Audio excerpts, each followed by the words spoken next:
Everyone, আসসালামু আলাইকুম। সবাই কেমন আছেন? আমার প্রিয় আপুরা, আন্টিরা, সোনামণিরা, আশা করছি বেশ ভালো আছেন, সুস্থ আছেন। আমিও আলহামদুলিল্লাহ মোটামুটি ভালো আছি। অনেক দিন পর আবারও আপনাদের সাথে একটা লাইফস্টাইল ব্লগ শেয়ার করছি। তবে আজকে লাইফস্টাইল ব্লগটা অনেক স্পেশাল আমার কাছে। তো আশা করছি পুরো ভিডিওটি জুড়েই থাকবেন। আজকে অনেক কিছু আপনাদের সাথে শেয়ার করব, কিছু কেনাকাটা শেয়ার করব, কিছু রান্নাবাড়া শেয়ার করব, আর সব থেকে বড় যে বিষয়টা, কিছু কথাও শেয়ার করব। আশা করছি আপনাদের কাছে ভালো লাগবে। আজকে ভিডিওটা শেয়ার করছি ঠিক দুপুর থেকে। অফিস থেকে এসেছি, অফিস থেকে এসেই দেখি ডেলিভারি ম্যান একটা পার্সেল দিয়ে গিয়েছে। তো এই পার্সেলটা আমার খুবই পছন্দের একজন ছোট বোনের পেজ থেকে এসেছে।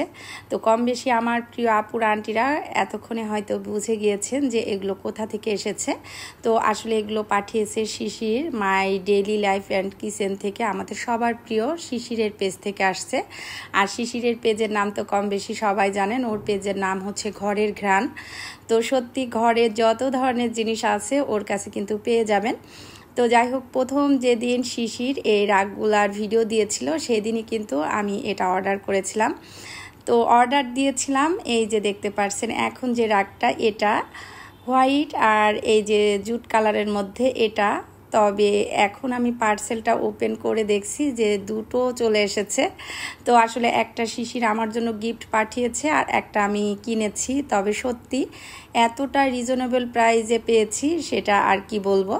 তো কম বেশি তো সবাই জানেন এটা কিন্তু 850 টাকা করে নিয়েছে, আর ডেলিভারি চার্জ নিয়েছে ঢাকার মধ্যে 80 টাকা। তো এই রাগগুলা যারা অর্ডার করবেন তারা কিন্তু শিশিরের পেজে অর্ডার করতে পারবেন।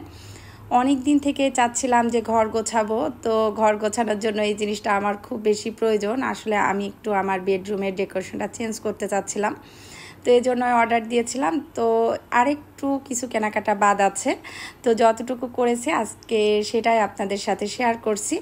তো এত কিউট কিউট রাগের পাশাপাশি আমি এই যে দেখেন কিউট কিছু ফুলও কিন্তু অর্ডার দিয়েছিলাম। তো এই ফুলগুলো আজকে আসছে। তবে এই ফুলগুলো আমি অফিস থেকে রিসিভ করছিলাম, অফিস থেকে রিসিভ করে আমি বাসায় চলে এসেছি। তো ভাবলাম যে এই হাতে যেহেতু দুটো কিউট জিনিস হাতে পেলাম, তো সাজিয়ে নিই। তো খাটের যে সাইড যে ডয়ারটা, এটাই কিন্তু আমি সুন্দর মতো করে এখন এই যে সানফ্লাওয়ারের যে স্টিকগুলো, এগুলো দিয়ে আমি সুন্দর মতো করে গুছিয়ে নিচ্ছি। এই ফুলগুলো প্রথম আমি আমার ভাবির বাসায় দেখেছিলাম। তো ভাবির বাসায় যেদিন দেখেছি ঠিক তার পরের দিনই কিন্তু অর্ডার দিয়ে দিয়েছি। তো আমার আর আমার ভাবির এই দিকে কিন্তু খুব বেশি মিল। আমার পছন্দগুলো যেমন আমার ভাবি অনেক বেশি পছন্দ করে, আবার ভাবির পছন্দগুলো আমার খুব ভালো লাগে। তো দুজনার পছন্দের অনেক বেশি মিল আছে। তো ভাবির বাসায় দেখেছিলাম, দেখেই ভাবিকে বলেছিলাম যে ভাবি এগুলো আমার বেশ পছন্দ। তো ভাবি আবার বলছিল তোমার যেহেতু পছন্দ তাহলে অর্ডার করে দাও। তো অর্ডার করার 2 দিনের মাথায় কিন্তু প্রোডাক্টগুলো আমি পেয়ে গিয়েছি। আর এই যে শিশিরে দেয়া রাগটা আমি এভাবে করে আমার বেডরুমে একটু গুছিয়ে নিয়েছি। তবে পরবর্তীতে আমার বেডরুমের জন্য কিছু কিছু জিনিস অ্যাড হবে, তখন হয়তো অন্যভাবে আপনাদের সাথে সাজিয়ে শেয়ার করব। তো খুব সুন্দর মতো করে আমি বেডরুমটা গুছিয়ে নিয়েছি। তো বেডরুমের লুকটা কেমন হয়েছে আপনারা কিন্তু অবশ্যই কমেন্ট করে জানাবেন। আর এত সুন্দর দুটো রাগ পাঠানোর জন্য শিশির তোমাকে অনেক অনেক ধন্যবাদ আর অনেক ভালোবাসা। সব সময় দোয়া করি তোমার বিজনেসের সর্বোচ্চ পর্যায়ে সফলতা অর্জন করো সততার সাথে, আর এরকম গুড কোয়ালিটির প্রোডাক্ট সবসময় আমাদের সাথে শেয়ার করো। সত্যি কাছের মানুষ যখন একটু সফলতার দিকে যায় তখন কিন্তু অনেক বেশি ভালো লাগে। তো যাই হোক, আজকে আমার বাসায় গেস্ট আসবে দেখে আমি একটু রান্নাবাড়া করছি। আর আজকে আমার বাসায় আসবে হচ্ছে আমার ভাবি আর ভাবির দুটো বোন। তো ওদের জন্যই আমি টুকিটাকি বাজারও করে নিয়ে এসেছি, পাশাপাশি একটু রান্নাও বসিয়ে দিয়েছি। তো এই যে দেখতে পাচ্ছেন আমি অফিস থেকে এসে বাসা যতটুকু এলোমেলো ছিল ঘর বাড়ি, অফ ক্যামেরাতে পুরো বাসাটা গুছিয়ে আমি গোসলও করছিলাম না করে আমি আগোড়াতে গিয়েছিলাম। গিয়ে বাজার করে এসে ফ্রেশ ট্রেশ হয়ে তারপরে এই যে চলে এসেছি কিচেনে। তো আমার ভাবি আর ভাবির দুটো বোন আসবে, ভাবির একটা ভাই আসবে, আমার ভাইয়ের দুটো মেয়ে আসবে। তো সত্যি অনেক দিন পরে আমার ভাবির বোনরা আসবে, তো যতটুকু পারছি ততটুকুই কিন্তু আমি গুছিয়ে নেওয়ার চেষ্টা করছি। এগুলো গোছাতে আপনাদের সাথে কিছু কথা শেয়ার করতে চেয়েছিলাম, সেটাই এখন আপনাদের সাথে শেয়ার করছি। আমার জীবনের কিছু বাস্তব অভিজ্ঞতা আপনাদের সাথে একটু করে শেয়ার করব আর রান্না করব। তো এখানে 3.5 কেজির কাছাকাছি গরুর মাংস নিয়ে এসেছিলাম, পাশাপাশি মুরগির মাংসও নিয়ে এসেছি। তো গরুর মাংস প্রথমে ভেবেছিলাম 2 কেজি রান্না করব, তো ভাবলাম যে না, 2 কেজি রান্না না করে একটু বেশি করেই করি। তো আসলে গরুর মাংস সবসময় একটু বেশি রান্না করতেই কেন যেন ভালো লাগে, মনে হয় টেস্টটা ভালো আসে। তো কয়েকটা ধোয়া দিয়ে নিয়েছি, তারপরে ফাইনালি এখন সুন্দর মতো করে ধুয়ে আমি রেখে দিচ্ছি। যে কথা বলছিলাম, আমি আমার লাইফের কিছু বাস্তব অভিজ্ঞতা আপনাদের সাথে শেয়ার করি।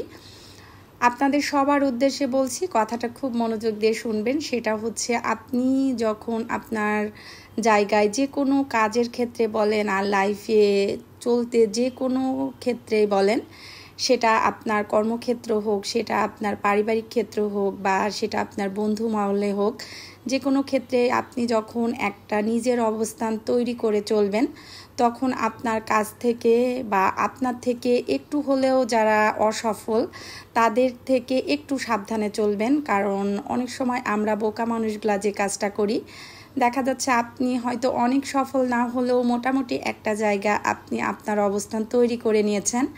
তখন দেখবেন আপনার খুবই ভালোবেসে খুবই কাছের কিছু মানুষ মুখোশের আড়ালে আপনার কাছাকাছি আসার চেষ্টা করবে, আর একটা টাইমে দেখবেন যে এসেও যাবে। তো সেটা হয়তো আপনি ভাববেন যে খুব বেশি ভালোবেসে আপনার কাছে আসছে, কিন্তু না, দেখবেন যে আপনার আশেপাশে অনেক অসফল মানুষরা থাকবে, তাদের কাছে কিন্তু ভিড়বে না। যেহেতু আপনার এতটুকু হলেও ন্যূনতম একটা পজিশন আছে, ওই পজিশনটাকে ভালোবেসেই কিন্তু আপনার কাছে আসবে। এসে দেখা যাচ্ছে এমনও হতে পারে যে আপনার থেকেও সে বিশাল কিছু নামি দামি কোনো পজিশন হোল্ড করে ফেলেছে, তবে আপনার মাধ্যমে এতটুকু উপকৃত হলেও কিন্তু সে হয়ে আজকে এই পজিশনে এসেছে। তো তখন আপনি দেখবেন যে যখন সে একটা নিজের অবস্থান তৈরি করে নেবে, তখন সব থেকে বড় প্রতিদ্বন্দ্বী কিন্তু আপনাকেই ভাববে। তো এজন্যই বলছি, চারপাশে মুখোশধারী কিছু মানুষের থেকে সাবধানে থাকবেন। যতটা আপনাকে ভালোবেসে আপনার কাছে আসবে, ঠিক ততটাই কিন্তু আপনাকে কাদা ছুঁড়াছুড়ি করে আপনার থেকে দূরে সরে যাবে। তো এজন্য বলছি, আসলে আমরা আমাদের চারিপাশে চলতে ফিরতে গিয়ে এত রকমের মানুষের সম্মুখীন হই যে মাঝে মাঝে মনে হয় যে আল্লাহ না করুক এই ক্ষণটা যদি আমার জীবনে কখনো না আসতো, যে এই মুখোশধারী মানুষের সাথে যদি কখনো পরিচয় না হতো, তাহলে হয়তো আপনি যেখানে আছেন বা আপনার যে একটা অবস্থান, সেই অবস্থানে হয়তো আপনি আরও ক্লিন ইমেজের সাথে সেই জায়গাটাতে চলতে পারতেন।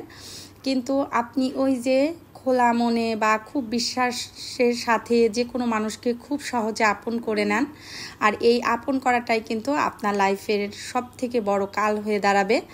আপনি যত চাবেন যে এই যে নোংরামিটা, এইটা যেন আপনার লাইফে কখনো আপনার আশেপাশেও না আসে, ঠিক দেখবেন ততটাই ঘুরে ফিরে সেই নোংরা আবর্জনা কাদা ছুড়াছুড়ি এই জিনিসটা আপনার উপরেই বেশি চাপাবে বা আপনার গায়ে এসে পড়বে।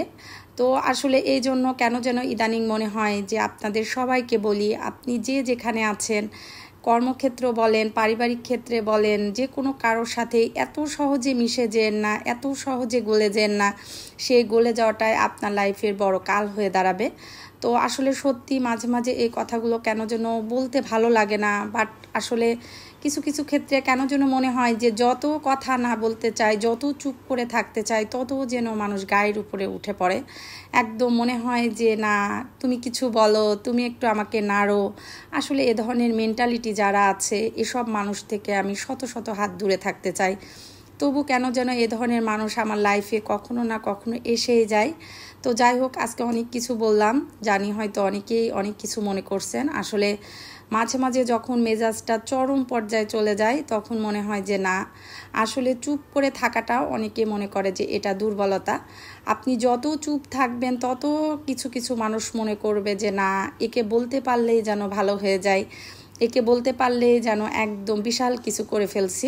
যাই হোক, অনেক কিছুই বললাম, শুধু এতটুকুই বলবো, আল্লাহ সবাইকে হেদায়েত দিক, আল্লাহ সবাইকে বুঝার তৌফিক দিক যে কোনটা সঠিক আর কোনটা ভুল। তো এখানে মাছটা আমি সুন্দর মতো করে ভুনে নিয়েছি আর এখন রোস্টটা করে নিব। তো রোস্টটা করার পরে একটু পোলাও করব। আসলে আমার একটু লেটই হয়ে গিয়েছে, একেতে ঘর বাড়ি একটু গুছিয়ে নিতে টাইম লেগেছে, আবার বাজার করে আসতে আসতে একটু সময় লাগছে।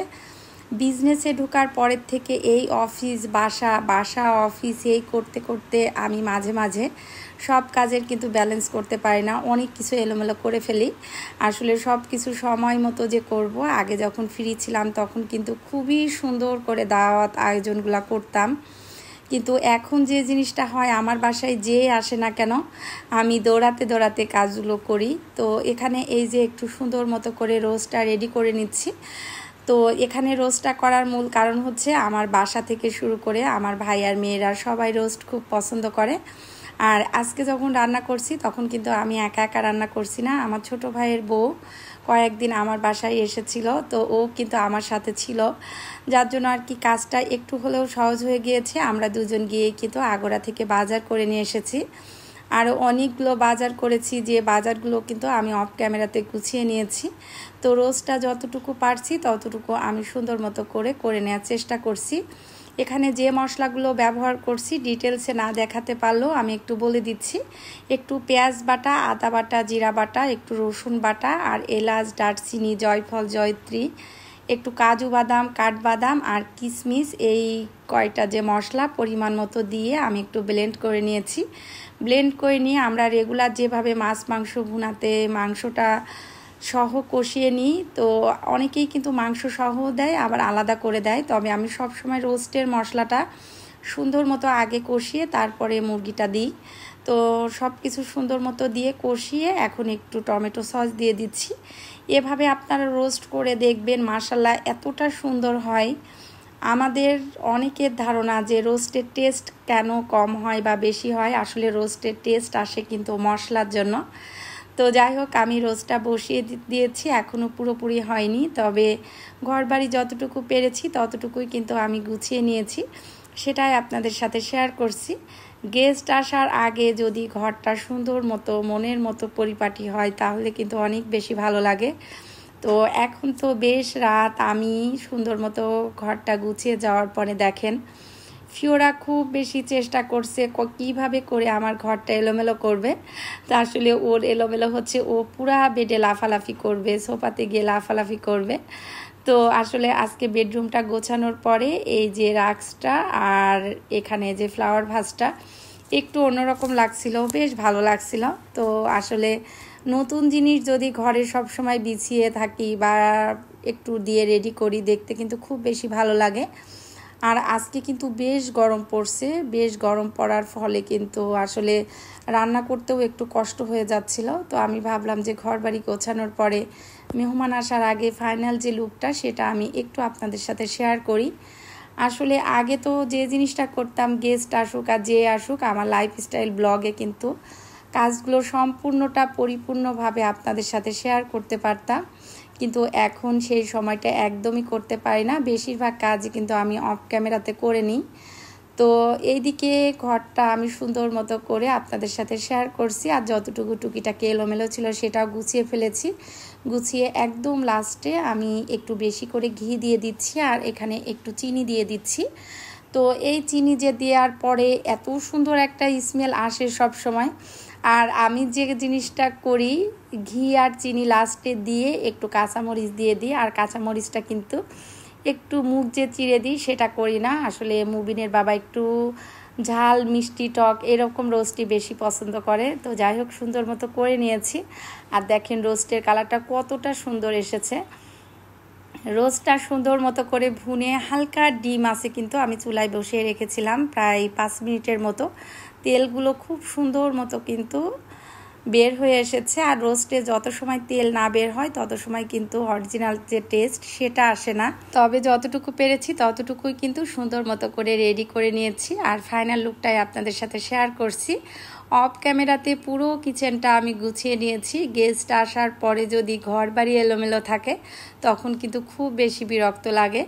তো যাই হোক, এখানে টেবিলেও আমি সুন্দর করে সব কিছু সার্ভ করে দিচ্ছি। তো আমার গেস্ট কিন্তু অলরেডি চলেও এসেছে। আর পুচকে যে গেস্টগুলো, সেই গেস্টগুলো তো খুব ছুটাছুটি করছিল, খুশি হচ্ছিল আর কি। তো আসলে বাসায় মেহমান আসলে আমার তামিম মুবিনও অনেক বেশি খুশি হয়, আর আমার মেবিন বুড়ি আসলে তো কোনো কথাই নাই। মেবিন, জারিন, ভাবিরা, আমার বোনরা যখন আসে সত্যি তখন খুব বেশি ভালো লাগে। তো ঈদের পরে হয়তো আমার ননদও আসবে, ননদের বাচ্চারাও আসবে। তো আসলে ব্যস্ত থাকি আর যাই থাকি, বাসায় কাছের মানুষ আসলে একটু সময় দিতে পারলে খুব বেশি ভালো লাগে। তো আমি টেবিলে সুন্দর মতো করে সব কিছু রেডি করে দিয়েছি। সব মিলিয়ে পর্যন্তই। সবাই ভালো থাকবেন, সুস্থ থাকবেন। আল্লাহ হাফেজ।